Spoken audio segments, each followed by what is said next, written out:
जवानी के जोश में आकर आलोक और विमल रात में शमशान डाकने की साधना प्रारंभ कर देते हैं। साधना के पहले और दूसरे दिन जब कुछ इनको होता नहीं है तो आलोक मजाक मजाक में कहता है कि यार देखा, शमशान में भी भूत नहीं होते हैं, ये सब भूत प्रेत कल्पना होती है। और तभी कुछ देर बाद विमल के पास में एक स्त्री प्रकट होती है जो कोई और नहीं, स्वयं डाकिनी थी। तो इस घटना को हुए 1 महीना बीत चुका था और सुशील कुमार जी, जो कि हमारे इस कहानी के मुख्य पात्र हैं और वो एक तांत्रिक साधना कर रहे हैं, उनके पास एक युवक आता है और वो बहुत विनम्र निवेदन करते हुए बोलता है कि महाराज आप मेरे घर पर चलिए, मेरा जो चचेरा भाई है उसकी तबीयत पिछले 1 महीने से खराब। सुशील कुमार जी पूछते हैं कि अच्छा ऐसा हुआ क्या है। बोलता है कि मेरे भाई को पिछले 1 महीने से बुखार आ रहा है और 100 से 102 डिग्री सेल्सियस उसका बुखार रहता है। मैंने होम्योपैथिक, एलोपैथिक, आयुर्वेदिक सभी डॉक्टरों को दिखाया है, बट उसका कभी कोई भी मेडिकल बीमारी पकड़ में नहीं आई है। मतलब उनकी डॉक्टरों की नज़रों में इसकी कोई बीमारी पकड़ में नहीं आई है। उसको लगातार बीमार रहता है और अभी के टाइम में उसका खाट पे से उठना भी संभव नहीं हो पाता है। कंडीशन थोड़ी अलग और अजीब सी लगती है तो सुशील कुमार जी राजी हो जाते हैं। वो कहते हैं ठीक है, लो कोई बात नहीं, जब तुम कुछ उम्मीद लेकर आए हो तो मैं तुम्हारे पास चलता हूँ। जब सुशील कुमार जी उस लड़के के घर पर जाते हैं तो वो देखते हैं कि ये कोई और नहीं, यह वही साधक विमल था जिसके बारे में मैंने वीडियो के शुरुआत में बात करी थी। जी हाँ, उस घटना को हुए 1 महीना हो गया था और विमल की आज ये हालत थी कि वो बिस्तर से उठ भी नहीं पा रहा था। जब सुशील कुमार उसके पास जाकर देखते हैं तो उस समय विमल की आंखें बंद थी। विमल के हाथ की नब्ज को देखते हैं, उसके बाद बस सिर पर हाथ रखते हैं तो मैं एहसास होता है कि बुखार तो बहुत तेज है।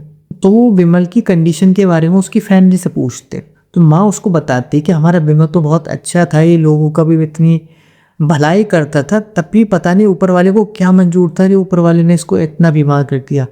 ये 1 महीने पहले तो अच्छा खासा था, पता नहीं अभी ही इसके साथ ऐसा क्या हुआ है। सुशील कुमार जी इस सारी बातों को सुन तो रहे थे लेकिन उनका पूरा फोकस विमल की तरफ था। और जब सोकर उठने के बाद विमल की आंखें खुलती हैं तो वो सुशील कुमार को देखते ही एकदम आंखें चुरा लेता है।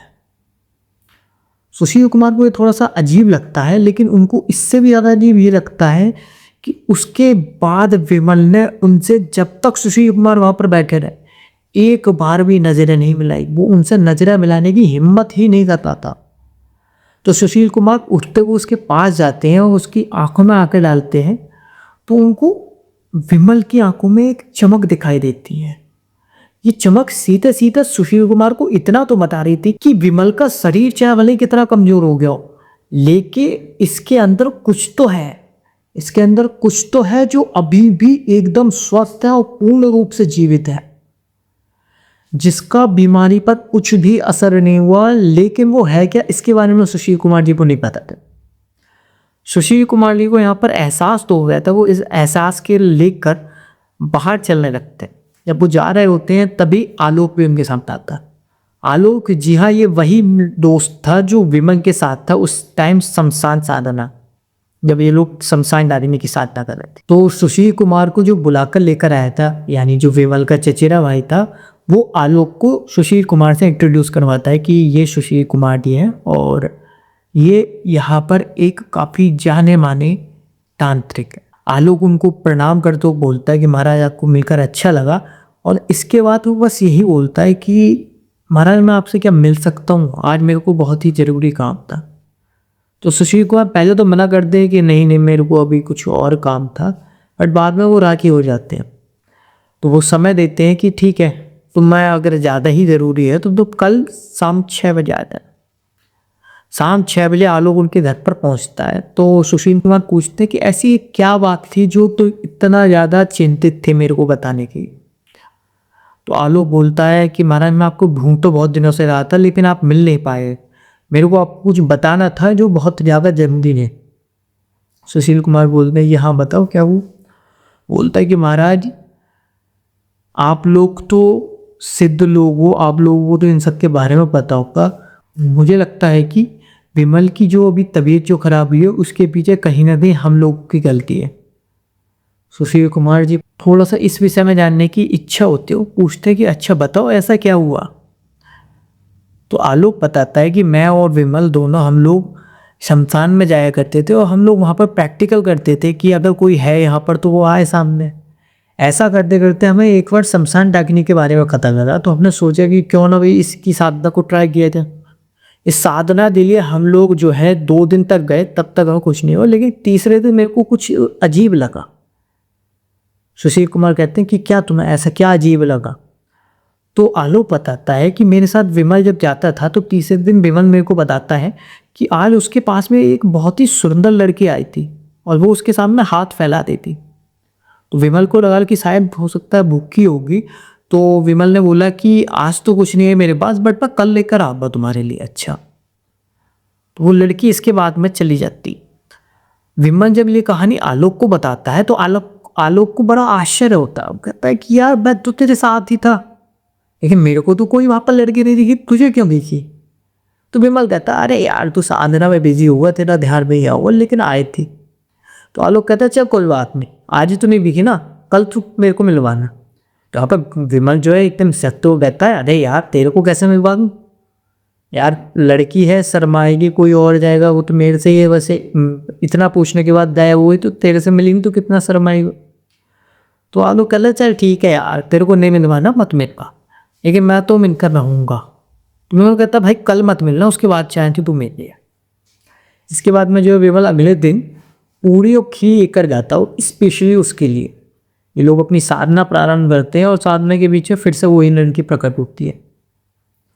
इस बार वो लड़की विमल को दूर लेकर जाती है और जब वो विमल को लेकर जा रही होती है आलोक इसको देख लेता है कि विमल दूर जा रहा है और ये पता नहीं किसी के, ऐसा लग रहा है जैसे किसी के साथ जा रहा है। आलोक दूर से देखता और विमल एक पेड़ के पीछे जाकर बैठ जाता है और जो खीर और वो पूड़ी लाया हुआ था उस डब्बे को वहीं पर ही रख देता है।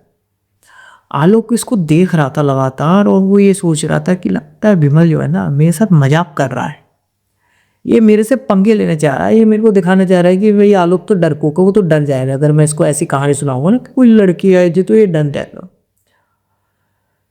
आलोक लगातार देख रहा होता है और कुछ देर बाद विमल वापस आ जाता है। आलोक अपनी जगह पर ही बैठा होता है और जब इन लोगों की साधना पूरी होकर घर पर ज़्यादा होते हैं तो आलोक थोड़ा सा ऐसे इससे मजे लेते हुए बोलता है क्यों भाई मिल ले उस लड़की से, आई थी क्या वो आज। तो विमल बहुत हंसते हुए बोलता हाँ हाँ यार बिल्कुल आई थी भाई, मैंने उससे बहुत देर बात भी करी और काफ़ी अच्छी मुलाकात रही हमारी, हो सकता है तेरे को कल भी मिल पाऊंगा उससे। आलोक कहता बे यार कम से कम मजाक मेरे से इतनी तो मत कर कि बिल्कुल ही झूठ मिल रहा है। कहता क्यों, कह रहा जब तू उस पेड़ के पास गया था ना मेरे को सब पता है, तू वहाँ पर बैठा रहा था और बस ऐसे ही पता नहीं हवा बात चला रहा था, कुछ नहीं था तेरा वहाँ पर। कह रहा अच्छा मैं हवा में बातें कर रहा था तो ये पूड़ी किसने खाई और ये खीर किसने खाई, मैंने तो खाई नहीं है। हाँ तूने नहीं खाई है, ये तो मैंने नहीं देखा था कि तूने पूड़ी और खीर नहीं खाई।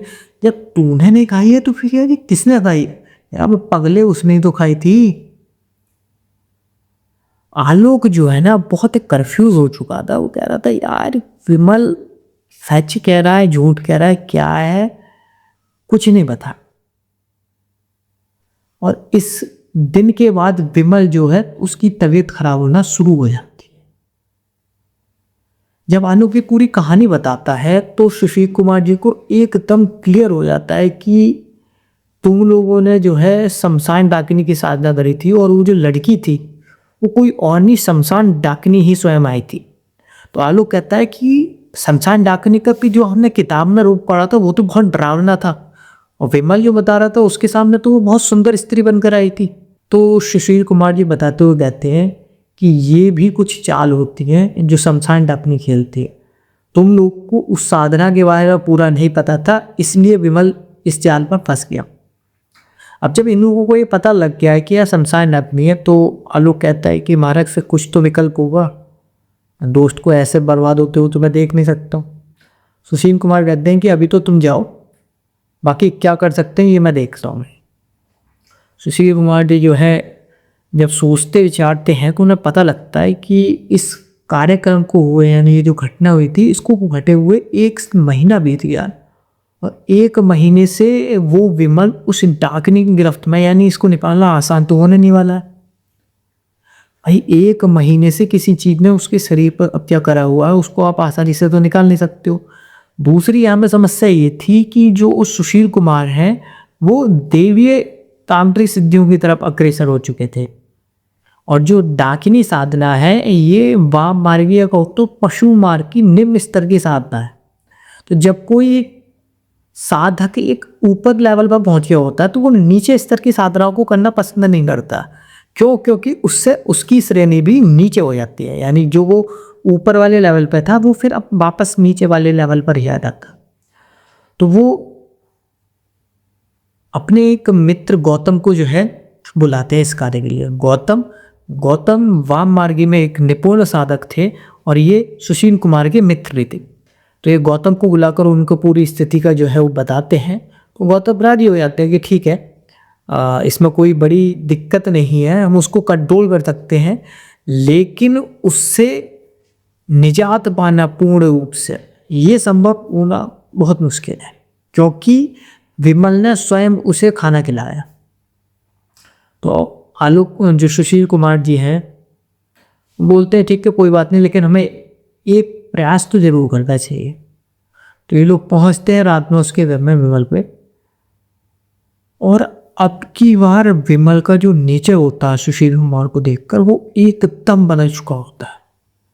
जब ये विमल के पास पहुंचते हैं तो ये देखते हैं कि वो जो शमशान डाकनी थी वो भी उसी घर में मौजूद है। पिछली बार जब सुशील कुमार आए थे तब उन्हें वहां पर उसकी उपस्थिति का अंदाजा तो हुआ था कि कोई तो है यहाँ पर, लेकिन उसने साक्षात सामने आकर दर्शन नहीं दिया था। अब की बार उसने साक्षात सामने आकर दर्शन दिए और इन दोनों को धमकी दी कि चले जाओ यहाँ से वरना तुम्हारा भी यही है शोक। जब ये लोग नहीं जाते हैं तो विमल अचानक से उठता है। जो विमल उठ नहीं पा रहा था 1 महीने से, वो अचानक से गुस्से में लाल आंखों के साथ उठता है और उनको धमकी देते हुए कहता है निकल लो मेरे घर से, मेरे घर में आने की तुमने चुटपट भी ऐसे करी। विमल के मम्मी पापा और कुछ चचेरा भाई विमल का ये रूप देख के एकदम डर जाते हैं कि इससे उठा नहीं जा रहा था, ये इतना तेजी से उठ कैसे गया, और ऐसे धमकी इतनी तेज तर्रार धमकी देना ये क्या है। जब विमल को पहले से पता था कि सुशील कुमार और ये गौतम जी आने वाले हैं यहाँ, ये लोग इसी आश्चर्य में पड़े हुए थे कि तभी सुशील कुमार आगे बढ़ और विमल के सिर पर हाथ रख देते हैं। हाथ रखने के बाद वे तो मंत्र पढ़ते हैं, जिसके बाद विमल जो है खाट पर गिर पड़ता है। अब बारी आती है गौतम की यहाँ पर अपनी शक्तियों का पता सकती है। गौतम अपनी शक्तियों का प्रयोग करते हुए मंत्रों का उच्चारण करते हुए जो है उसे डाकनी को जो है वहीं पर गिरा देते हैं। अब जब डाकनी को ये पता लग चुका है कि उसके सामने 2 बहुत बड़े लेवल के साधक हैं, तो वो यहाँ पर इन लोगों को चेतावनी देती है कि क्या तुम लोगों को तांत्रिक हो तुम्हें ये नहीं पता है कि शमशान के कुछ नियम कायदे कानून होते हैं और उनको तोड़ना नहीं होता। तो सुशील कुमार कहते हैं कि हमें पता है कि वो नियम कायदे कानून क्या है। तो डाकिनी इनको बताते हुए बोलती है कि मैं विमल के पास नहीं थी, विमल खुद चलकर मेरे पास आया था, उसने खुद ही अपने आप को मुझे समर्पित किया है।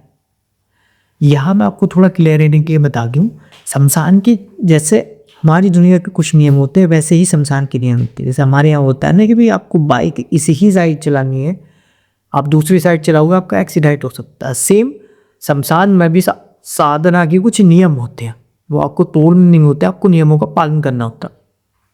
कई बार नियमों की लापरवाही आपकी जान पर बन जाती। डाकनी इनको यही चीज का हवाला देते हुए बोल रही थी कि अगर तुम लोग विमल की सहायता करोगे तो तुम भी वही नियमों को तोड़ोगे।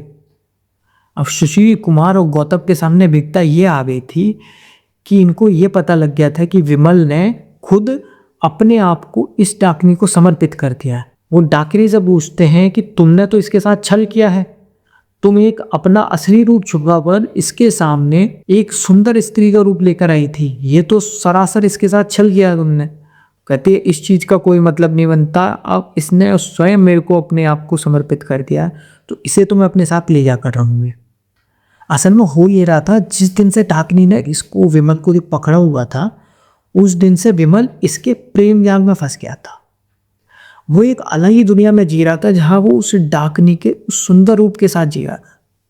और हर रात ये डाकिनी उसके शरीर के साथ संबंध बनाती थी, जिससे ये उसकी कोशिकाओं को, रक्त को, उसकी शक्तियों को चूस रही थी, जिसके कारण दिन पर दिन विमल कमजोर होता चला जा रहा था। जब ये सारी चीज डाकिनी इन्हें बताती है और हवाला देती है कि भाई तुम्हें इलियम नहीं तोड़ना चाहिए, तो सुशील कुमार और गौतम एक असमंजस की स्थिति में पड़ जाते हैं, जहाँ एक तो इनके सामने होता है कि ये खुद भी उन नियमों को तोड़ें और विमल को बचाएं, और दूसरा ये होता है कि अगर इन्होंने उन नियमों को तोड़ भी दिया तब भी इस चीज की कोई गारंटी नहीं है कि डाकिनी विमल को छोड़ देगी। जब ये लोग इस बारे में सोच ही रहे होते हैं कि क्या करा जाए, तभी विमल की अचानक से आँख खुलती है और वो सुशील कुमार ये सब होता है कि महाराज मेरे को जरा जाने दो, मैं जरा बाथरूम कराता हूँ। ये लोग सोच रहे होते हैं कि या तो नियम तोड़े जाए या फिर विमल को बचाया जाए, और अचानक बाथरूम में धड़ाम से गिरने की आवाज आती है। और जब ये लोग जा पर देखते हैं तो डाकिनी विमल को अपने साथ ले जा चुकी होती है। जी हाँ, 1 महीने से चल रहा संघर्ष आज खत्म हो चुका था, और जिस कार्य के लिए डाकिनी बोल रही थी वो अपना कार्य पूर्ण कर चुकी थी। इसमें सहमति विमल की भी थी, लेकिन करा कुछ नहीं जा सका। इसलिए बोला जाता है कि आप किसी चीज का सम्मान करो या नहीं करो, अपमान तो आपको नहीं करना चाहिए। और दूसरा, किसी भी जगह की नियम कायदे कानून आपको मानने चाहिए, उनकी अवहेलना बिल्कुल नहीं करनी चाहिए। इन लोगों की जो सबसे बड़ी भूल थी वो यही थी कि इन्होंने वहां पर जाकर ये बोला था कि कोई भी इस टाइप की शक्ति तो होती नहीं है, पहले दिन कुछ नहीं हो, दूसरे दिन कुछ नहीं हो, जिससे ये जो शक्ति इनको 2 दिन से छोड़ रही थी, ये उस दिन आक्रोश में आ जाती कि ठीक है, आज मैं तुम्हें बताती हूँ कि भाई कौन होता है शमशान। इसी के साथ ये स्टोरी खत्म होती है। अगर आपने इसका पार्ट 1 और पार्ट 2 पार्ट 3 नहीं देखा होगा, प्लीज़ देखना, क्योंकि उससे आप समझ पाओगे सुशील कुमार जी तांत्रिक कैसे बने, और उनके सामने इससे पहले भी 2 अच्छे बड़े लेवल के तांत्रिक आए।